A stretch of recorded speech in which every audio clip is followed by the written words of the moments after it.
नमस्कार दोस्तों। तो कैसे हैं आप सब। मुझे उम्मीद है कि आप सब अच्छे होंगे और आप सब रेगुलर एक्सरसाइज करते होंगे।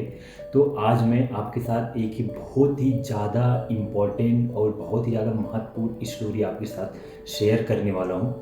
वो सुन के शायद आपके जीवन में कुछ चेंजेस आए कि अगर ये बंदा कर सकता है तो मैं क्यों नहीं। आज का स्टोरी मैं आपको बताने वाला हूँ, शायद आपने भी सुना होगा या फिर आपने भी कहीं पढ़ा होगा।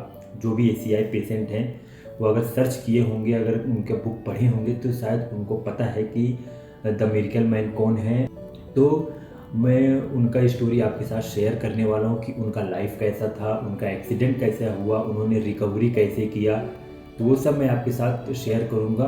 प्लीज़ आप इस वीडियो को लास्ट तक ज़रूर देखें और आपको कुछ ना कुछ ज़रूर सीखने के लिए मिलेगा। तो अमेरिका में एक व्यक्ति है जिसका नाम था मॉरिस ई गुडमैन। वो एक इंश्योरेंस सेल्स ऑफिसर था। तो स्टार्टिंग फेज में उसका काम में मन नहीं लगता था, लेकिन फिर भी वो अपना काम नॉर्मली करता था और घर पे आ जाता था। फिर उसको एक दिन किसी ने उसको एक बुक दिया। बुक का नाम था थिंक एंड ग्रो रिच। तो उन्होंने ऐसे ले जाके कहीं रख दिया अपने रूम में। फिर उन्होंने कब पढ़ा नहीं, लेकिन फिर जब वो उनका जो सेल्स डाउन होने लगा, डिप्रेशन में जाने लगे, तो उन्होंने उनकी जो नज़र थी उस बुक पे पड़ी। जब उन्होंने पूरा बुक पढ़ा तो उनका जो माइंडसेट है वो बदल गया। तो उनको पता चला कि कैसे अपना ब्रेन कैसे काम करता है। अगर तुम सोचोगे और तुम उसको चैलेंज दोगे, तुम उसको गिव अप नहीं करोगे, हमेशा मोटिवेट रहोगे, तो लाइफ भी तुम्हारा वैसे चलता है जैसे तुम सोचते हो। अगर तुम हमेशा निराश रहोगे, डिमोटिवेट रहोगे, तुम्हारा भी लाइफ वैसे रहता है। तो उनको वो बुक पढ़ के पता चला। बाद में उन्होंने जब वो बुक पढ़ा, फिर उसके बाद जो उनका सेल्स था बहुत ही रैपिडली ग्रो हुआ। अपने लाइफ में काफ़ी ज़्यादा सक्सेसफुल बन गए। फिर उनके पास घर था, गाड़ी था, एरोप्लेन अपना खुद का था, उन्होंने खरीदा था। सिंगल इंजन एरोप्लेन था और उसमें सिर्फ एक ही लोग बैठने की जगह थी। तो वो फ्लाइट कर रहे थे, मतलब उड़ा रहे थे अपने प्लेन को। फिर अचानक इंजन बंद होने के कारण वो कहीं पे इमरजेंसी लैंडिंग कराने की ट्राई कर रहे थे, लेकिन नहीं हो पाया। तो जिसकी वजह से प्लेन उनका डायरेक्ट आके ज़मीन से टकराया। और फिर ज़मीन से टकराने के बाद उनकी पूरी हड्डी, उनका पूरा मांसपेशियाँ थी, उनका सर्वाइकल, स्पाइन, बोन, सब सारी चीज़ें टूट गई थी। तो फिर मतलब कुछ भी नहीं बचा था। मतलब ये समझ लीजिए कि ये मिरेकल ही, अगर कोई प्लेन से गिरे तो बच जाए, नहीं तो प्लेन से गिरने के बाद बचना नामुमकिन है। फिर उनको जब हॉस्पिटल में ले जाया गया तो डॉक्टर ने बोला ये बचेंगे नहीं, ये मर जाएंगे 1-2 घंटे के बाद। लेकिन फिर भी जो मॉरिस थे उनके दिमाग में वो चीज़ें चल रही थी कि नहीं, मुझे ज़िंदा रहना है, ज़िंदा रहना है। इंटरनली मतलब बेहोश थे, लेकिन फिर भी वो अंदर लड़ रहे थे, मुझे कुछ नहीं होगा, मुझे कुछ नहीं होगा।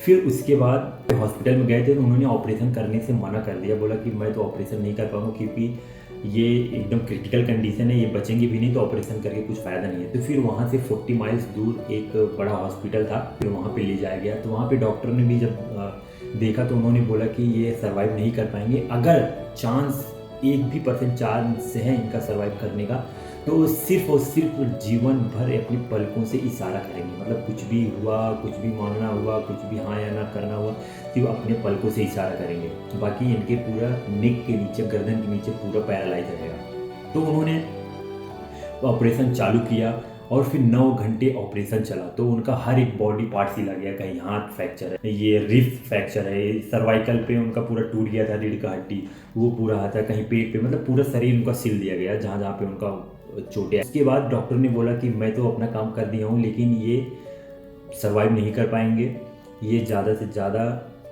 कुछ दिन के मेहमान हैं, इसके बाद ये नहीं रहेंगे। मॉरिस कोमा में थे वो, मतलब वो अभी तक बाहर नहीं आए थे।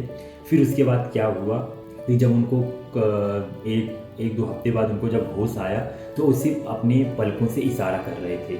तो डॉक्टर ने बोला कि अब ये जीवन भर ऐसे ही रहेंगे, अब ये कभी चल नहीं पाएंगे, ये कभी मतलब ठीक से सांस नहीं ले पाएंगे। तो वो मतलब वो उनको वेंटिलेटर पे था, यहाँ से मतलब गर्दन पे डाल के वो उससे सांस ले रहे थे, मतलब खुद से सांस भी नहीं ले पा रहे थे, ना कुछ बोल पा रहे थे, मतलब इतना क्रिटिकल कंडीशन था गाइस। तो उसे कुछ भी जैसे हुआ, उनकी जो फैमिली थी, उनके जो फ्रेंड्स थे, देखिए लाइफ में फैमिली और जो फ्रेंड्स होते हैं बहुत ही ज़्यादा मैटर करते हैं आपका रिकवरी में। तो उनको जब उनके पास आते थे, कुछ भी होता था तो उनको जैसे बोर्ड में लिख देते थे कि तुम्हें क्या चाहिए, क्या नहीं चाहिए, क्या खाना है, क्या नहीं खाना है, जो भी चाहिए तो उसे अपने पलकों से इशारा कर दो। तो वो ऐसा इशारा करते थे। लेकिन धीरे धीरे धीरे वो अपने मन में लड़ते रहे, नहीं मुझे ठीक होना है। अपने सब कॉन्शियस माइंड में ये बात बिठा दिए, नहीं मैं ठीक हो रहा हूँ, मैं ठीक हो रहा हूँ, मैं ठीक होऊंगा। तो मतलब इनका जो माइंड है, जो इनका सबकॉन्शियस माइंड है, बहुत ही ज़्यादा पावरफुल है। मैं आपको बता दूं, बहुत लोग इसमें अभी पूछेंगे कि उनका कौन सा इंजरी था, तो उनका सर्वाइकल इंजरी था। उनका यहाँ पे गर्दन से टूट गया था। C1 C2 मतलब यहाँ से स्टार्टिंग से जो पीछे है ना, C1 C2 उनका था। तो मतलब पूरा इसके नीचे पूरा पैरालाइज था। उन्होंने ठाना कि आने वाले क्रिसमस से पहले मुझे अपने घर पे वॉक करके जाना है। उन्होंने ये बात चैलेंज ली और उसके बाद उन्होंने अपना हार्डवर्क करना स्टार्ट किया। उन्होंने फिजियोथेरेपी किया, उन्होंने रिहैब ज्वाइन किया, उन्होंने मतलब उनकी फैमिली सपोर्ट की, उनके फ्रेंड सपोर्ट किए। सबसे ज़्यादा उनका जो माइंड है खुद ज़्यादा स्ट्रॉन्ग था। मैं इसीलिए बार बार कहता हूँ कि आपका माइंड सबसे ज़्यादा पावरफुल है। आप जो चाहेंगे वैसा बन सकते हैं।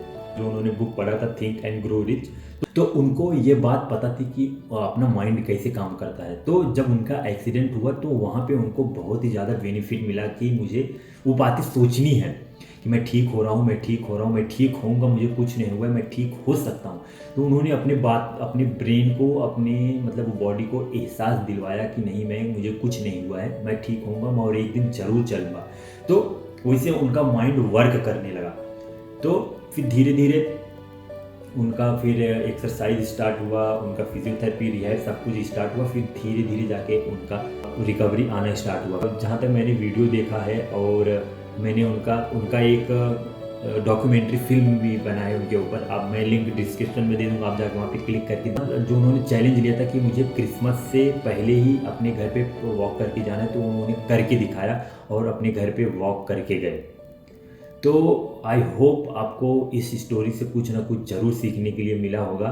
मैं गाइस हमेशा यही बोलता हूँ कि आपकी परिस्थिति चाहे कैसी भी हो, मनोस्थिति आपकी बहुत ज़्यादा बलवान होनी चाहिए, बहुत ज़्यादा पावरफुल होनी चाहिए कि जो चीज़ आप किसी भी क्रिटिकल कंडीशन में है, अगर आपका माइंड पावरफुल है, अगर आप अपने माइंड से एकदम शांति से सोच सकते हैं कि मेरा गोल क्या है, मुझे क्या अचीव करना है, तो आपका वे एकदम क्लियर हो जाता है। तो पूरी बॉडी का फोर्स सिर्फ उसी को ठीक करने में लग जाती है। इसीलिए जो दुनिया में जो भी कोई लोग हैं, जो भी चीज़ पाना चाहते हैं, वो सिर्फ एक ही चीज़ पे फोकस करते हैं। 10 चीज़ पे फोकस करोगे तो आपका एनर्जी फिर डिवाइड हो जाएगा 10 चीज़ों में। तो आपका जो मेन थिंग है फिर उस पर आपका एनर्जी कम लगेगा, आपको फिर वो कामयाबी नहीं मिलेगी। जो कोई भी है, चाहे स्पोर्ट्स पर्सन हो, चाहे बिजनेसमैन हो, चाहे स्टूडेंट हो, कोई भी हो, वो अपना पूरा फोकस एक बात पे लगा देता है कि मुझे सिर्फ अभी फ़िलहाल के लिए यही चाहिए, बाद में जब ये मुझे मिल जाएगा तो उसके बाद में अपने दूसरे काम पे फोकस करूँगा। तो गाइस आपको भी अभी जिस कंडीशन में है, मुझे मालूम है कुछ परिस्थितियाँ लोगों का सेम नहीं होता है। जैसे उनका टाइम पे इलाज ना मिलना, उनको टाइम पे खाना पीना ना मिलना, उनको टाइम पे मोटिवेट ना करना, उनकी फैमिली सपोर्ट ना करना। मुझे मालूम है कि सबकी परिस्थितियाँ अलग अलग होती हैं, लेकिन फिर भी आपको जो स्ट्रांग बनाता है वो है आपका माइंड। तो एटलीस्ट आप अपने माइंड से ही स्ट्रांग रहिए, ताकि आपको कुछ ना कुछ रिजल्ट तो ज़रूर ही मिले। आई होप आपको इससे कुछ ना कुछ ज़रूर सीखने के लिए मिला। अगर आपको मिला है तो प्लीज़ आप इसे लाइक कीजिए और SCI भाइयों के साथ इसे शेयर कीजिए, ताकि उनको भी पता चले पूरी दुनिया में ऐसे भी लोग हैं जो बहुत ही अच्छा रिकवर किया है। ये दुनिया के सबसे बड़े मोटिवेशनल स्पीकर बने। इन्होंने अपनी एक बुक लिखी थी, उस बुक का नाम है the miracle man and inspiring story of motivation and courage. तो इस बुक का मैं लिंक हिंदी और इंग्लिश का दोनों दे दूंगा। आप जिसमें प्रेफर करते हैं वो बुक मंगा के पढ़ सकते हैं कि उन्होंने कैसे सोचते थे, उन्होंने कैसे रिकवर किया, वो आगे चल के क्या किए। तो सब कुछ बुक में बताया हुआ है। आप वो बुक पढ़िए और आप अपने जीवन में चेंजेस लेके आइए। अगर आपको ये वीडियो पसंद है तो आप प्लीज़ आप इसे लाइक कीजिए और SCI भाइयों के साथ शेयर कीजिए। मिलते हैं आपको नेक्स्ट वीडियो में, तब तक के लिए धन्यवाद। जय हिंद।